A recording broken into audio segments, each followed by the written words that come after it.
soluciones. Entonces, esa conducta que describí de la cosa que cosa encuadra en tal norma como encuadran casi todos los casos que puedan haber, que puedan encuadrar en la misma norma. Esa es la generalidad, el universalismo de la norma, que establece Hegel. ¿Por qué dije esto de Hegel? Hegel tenía un ala izquierdista de la escuela de Hegel. Hegel es el inventor de la dialéctica, para que sepan, que es el precursor del marxismo. Y el ala izquierdista de la escuela de Hegel, que era Feuerbach, escribe en alemán, uno de sus discípulos era Karl Marx, Marx. De ahí nace el marxismo, basada en la interpretación dialéctica de la historia, que, bueno, que habla de tesis, antítesis y síntesis, es decir, que él justamente cuando estudia las clases sociales dice que la última es el proletariado, y hay dos Marx. Está el Marx del plan Gotha, le dicen ellos. Hay dos acontecimientos históricos en el siglo XIX que fueron muy importantes, que fueron las revoluciones de 1830 y 1848, que le llamaron la primavera de los pueblos, que fueron en primavera. Y en la de 1848 participó Marx en su plan Gotha, y está el famoso manifiesto comunista que es de esta época. La historia de la humanidad es la historia de la lucha de clases, patricios y plebeyos, siervos y señores, con proletarios del mundo unidos. Entonces hay una creencia que voy a desmitificar en los alumnos. En realidad, cuando sale la Revolución Francesa, no había otra clase que no era la burguesía. Olvídense. Es decir, el proletariado es consecuencia de la Revolución Industrial y nace con posterioridad. En Francia no existía el proletariado en 1789. Era la última clase era la burguesía, que sería los agricultores, la gente que hoy sería clase media, era la que integraba la última clase. Y después, bueno, el proletario viene de prole. A veces la gente no conoce, es el hombre que venía atraído por la industrialización a los grandes centros urbanos, a Londres, por ejemplo, y venía con su familia y sus hijos, que eran las proles, pues llaman proletarios. Y bueno, ahí viene el tema de que la tesis, antítesis, bueno, y Marx entiende que con la clase trabajadora terminan todas las clases y se cierra el conflicto. Pero en realidad a veces, aunque vean que esto que viene de Hegel, lo importante que traje acá es el universalismo de Hegel en cuanto a la norma. Entonces yo lo que tengo que probar, mi argumentación tiene que ir probada a que esta conducta que yo determiné, el juez me aplique esta norma y no otra. ¿Qué es lo que dice Rosenberg? Toda parte deberá probar el supuesto de hecho de la norma que lo favorece, porque si yo pruebo que el accidente ocurrió por el riesgo vicio de la cosa, yo pruebo todas esas circunstancias, yo sé que el juez me va a aplicar esta norma y no me va a aplicar ninguna otra que no sea el 1757. En realidad, ya Antonio Micheli, que es precursor de Rosenberg en este aspecto, decía en realidad una cosa mejor todavía que la de Rosenberg, que si yo pruebo la conducta descrita, voy a obtener el efecto jurídico deseado, y eso es lo correcto. Es decir, yo al probar que el hecho ocurre por el riesgo vicio de las cosas, que yo tuve el daño con motivo de hecho, que yo la reparé, entonces ahí se me va a aplicar exactamente esa norma y no se me va a aplicar otra. Entonces vemos que toda nuestra argumentación es una integridad, como diría McCormick. Yo soy en ese aspecto particular, o como diría Dworkin, para probar en los casos difíciles. Todas las argumentaciones tienen que ir probadas. Todas las argumentaciones jurídicas que yo hago tienen que estar enderezadas a convencer al juez que debe aplicar la norma que yo quiero, que yo pretendo para solucionar el conflicto, que es mi proyecto de sentencia, porque cada persona que litiga tiene su proyecto de sentencia. Entonces yo tengo, desde mi escrito de demanda, en que yo argumento la cuestión, que tengo que ser muy cuidadoso, la prueba, que es importante, mi trabajo de probar, todo ello va enderezado a que el juez me aplique la norma que yo quiero. Ahora, ¿qué es lo que hace el juez? Para ir concluyendo esto y no llevar la clase mucho más allá. El juez, en realidad, tiene lo voy a explicar sucintamente, sintetizando lo que yo ya dije. El juez tiene una labor complicada. ¿Por qué? Porque al juez le han descrito determinadas conductas, el actor una conducta que lo favorece, el demandado una conducta contraria. Y entonces el juez tiene que determinar, primeramente, si la conducta descrita existió. Una vez que determina la conducta, le aplica la norma, si hay una norma. Si no existe norma, podría aplicar una norma análoga o resolver el caso difícil, o podría también rechazar la demanda. Esto sería una de las cuestiones. ¿Y qué mecanismo tiene el juez? Primeramente, y esto ténganlo en cuenta, muy en cuenta ustedes en la argumentación, el juez no puede dejar de resolver el conflicto. Es decir, no puede llegar a una no decisión, como hacían los romanos, non liquet. El juez tiene que decidir el conflicto siempre. En consecuencia, si el juez no encuentra elementos para decidir el conflicto, entonces el juez tiene que tomar una solución. Entonces ahí va a recurrir a mecanismos lógicos que tiene el juez para determinar la solución del conflicto. ¿Cuál es tu mecanismo lógico? La carga de la prueba. Es decir, ¿quién tenía la carga de probar? Bueno, vamos a la carga estática. ¿Esto qué es? El accidente de tránsito. Es un hecho constitutivo. Es un hecho esencial, sin el cual yo no puedo tener por cierta la existencia del hecho. No lo probó el actor, rechazó la demanda.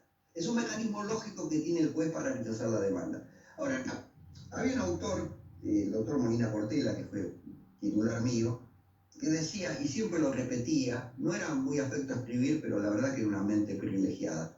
Entonces, este hombre decía que, ya muerto, este hombre decía que la carga de la prueba es una consecuencia de la falta de prueba. En realidad, este artículo 377 o el 375 en provincia, si no existiera sería lo mismo, y tiene razón. ¿Por qué? Porque ¿qué es lo que yo hago?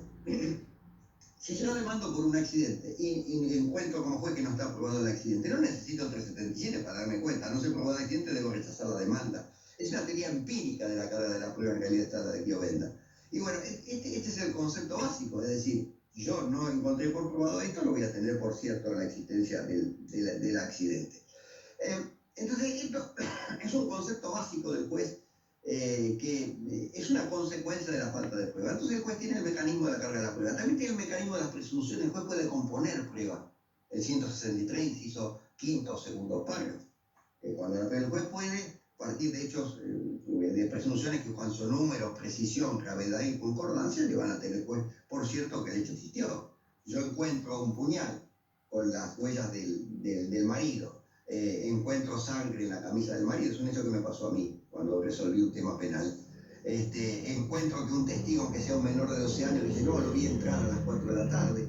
Y nadie vio que este hombre mató a la mujer, pero yo presumo que sí, cuando las presunciones, por su número, precisión, gravedad y concordancia, llegan a impresionar al juez como que el hecho existió. Ese es otro mecanismo que tiene en cuenta el juez, porque el juez siempre tiene que resolver. Y por ahí le va a quedar al juez un sabor amargo. Bueno, resolví de una manera que, la verdad, me parece que no ocurrió, esto no es la verdad. Pero el juez tiene que resolver y solucionar el conflicto. Y también a veces lo tiene que hacer en contra de sus convicciones.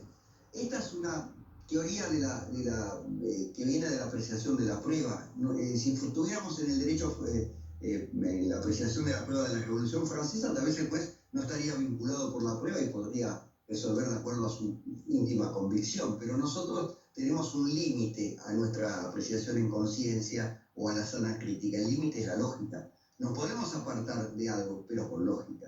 Lo tenemos que apartar con las máximas de experiencia, es decir, con todos estos elementos que hacen a que en definitiva yo tenga que resolver el tema, y si no encuentro, aunque a mí me parezca que algo es verdadero, voy a tener que fallar. Yo siempre doy el ejemplo para concluir la charla de lo que me pasó a mí siendo juez oral. Es decir, que yo lo doy en clase también, pero es muy importante para establecer justamente que la carga de la prueba es un mecanismo que a veces me puede favorecer, como que no. La carga de la prueba es un conducto requerimiento de realización facultativa, normalmente establecida en beneficio del propio sujeto, cuya omisión puede traer aparejado una consecuencia perjudicial o desfavorable, el imperativo del propio interés. Yo tomé una audiencia como juez y el demandado era Tarrahuela. Tarrahuela, el de aquí, el de Raúl Mejía, ¿no es cierto?, el padre, que ya murió hace 4 o 5 años. Y este hombre, por una cuestión procesal, había quedado no rebeldía técnicamente, sino había contestado la demanda fuera de términos, se había rechazado la contestación de demanda.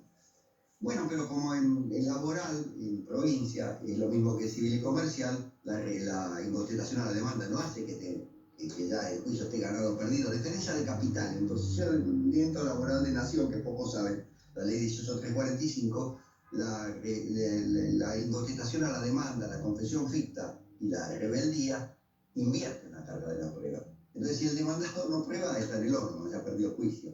Y la sentencia puede salir en 3 meses. Eso no sucede en la provincia. Entonces, en consecuencia, tenían que probar. Él absolvió posición en Tarrahuela. ¿Qué absolvente lo quisiera tener para toda la vida por absolvente esperando? Duró 60 segundos la absolución. Para que uno convenciera que no trabajo, no es cierto, no es cierto, no es cierto. 7 puntos. Le decimos, ¿usted conoce al señor este? A este tipo no lo vi en mi vida, dijo el actor. Un cara de malo. ¿Sí? ¿Qué le vamos a preguntar más? No preguntemos más. Bueno, los dos testigos, hay un relator de fútbol que dice, ¿para qué te traje? Más o menos. Eran tan malos los testigos. Un testigo lo conocía porque era amigo de la mamá, bueno, ya. Salió a patadas por Morata por tirante, como digo. Y el otro testigo dice, yo lo vi colocar un cartel.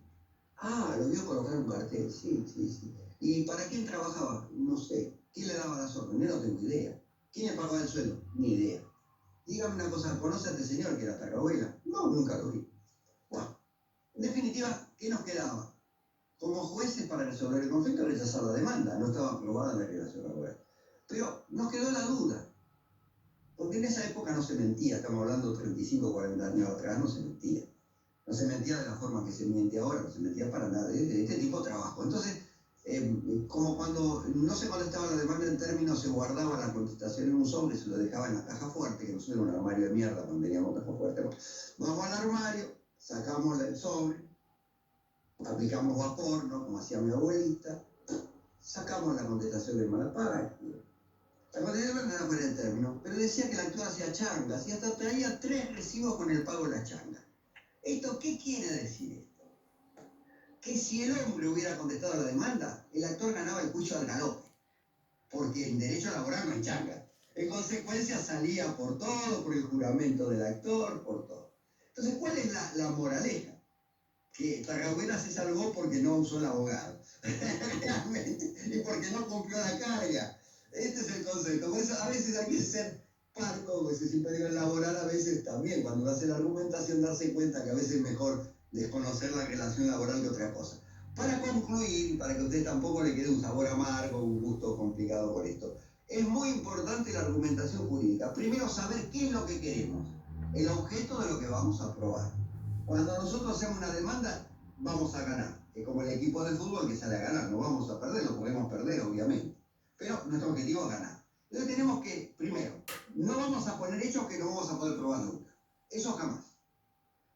Saber nuestras limitaciones, indicarle al cliente, cuando uno tiene un cliente, decirle, señor, esto es así, se puede ganar, se puede perder. Ser muy conspicuo con la prueba. A veces la persona a la que nosotros requerimos la prueba no sabe qué es la prueba. Entonces decirle, trae todo lo que tenés, todo. No tenés que tener en mente qué es lo que sirve y qué es lo que no sirve. Soy yo el que lo voy a poner o no. Traer testigos, traer todos los elementos. Este es un primer aspecto. Después, nuestra argumentación en materia de prueba tiene que ir enderezada a probar lo que nosotros decimos. Y a tratar de evitar que el demandado pruebe o que la otra parte pruebe también. ¿Y esto cuáles son los argumentos que tenemos? Bueno, negligencia, caducidad probatoria, indagar. Yo siempre digo esto, cuando viene tengo que contestar una demanda, yo lo llamo a la persona, al demandado, y le pregunto, dígame, ¿usted a este testigo lo conoce? No, este testigo no lo vi. Que no, esta es la concubina tienen un hijo incluso con el actor. Bueno, todos estos elementos, porque yo después le tengo que preguntar en las audiencias y tengo que hacerle pelota al testigo, como dicen los muchachos. Todo esto tiene que darse cuenta el abogado cuando argumenta. Y después tengo que ir enderezado a probarla, porque todo esto para que el juez me aplique la norma que yo quiero.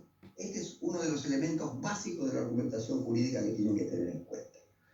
Bueno, para terminar, ya que son las 5, más de las 5 me he pasado el horario, bueno, agradecer la atención a todos ustedes y explicarles de alguna manera que el derecho, en definitiva, se basa en elementos importantes que tienen mucho en cuenta la práctica. No solo la teoría es importante la práctica. Es importante ver el derecho en la realidad concreta, el derecho tópico, el derecho real que se aplica, y darse cuenta de eso cuando uno está a la hora de probar. Y esto es importante y a veces no nos damos cuenta y razonamos teóricamente, buscando libros. Decía En su momento había una frase que a mí siempre me impactó, que está atribuida a Mariano Moreno en su representación al hacendado, que dice que le hizo él en 1809, para que querían el libre comercio. Decía, hay verdades tan evidentes que se injuria la razón al pretender demostrarla.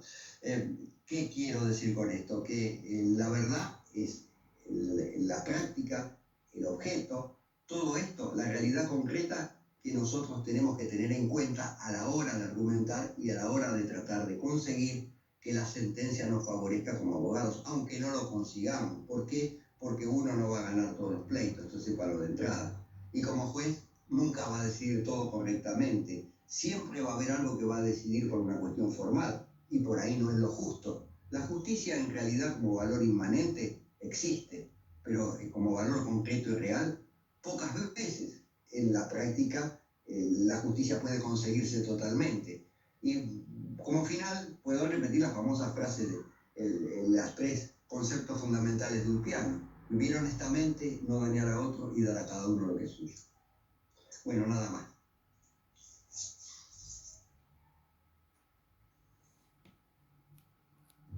Enviamos al alumno que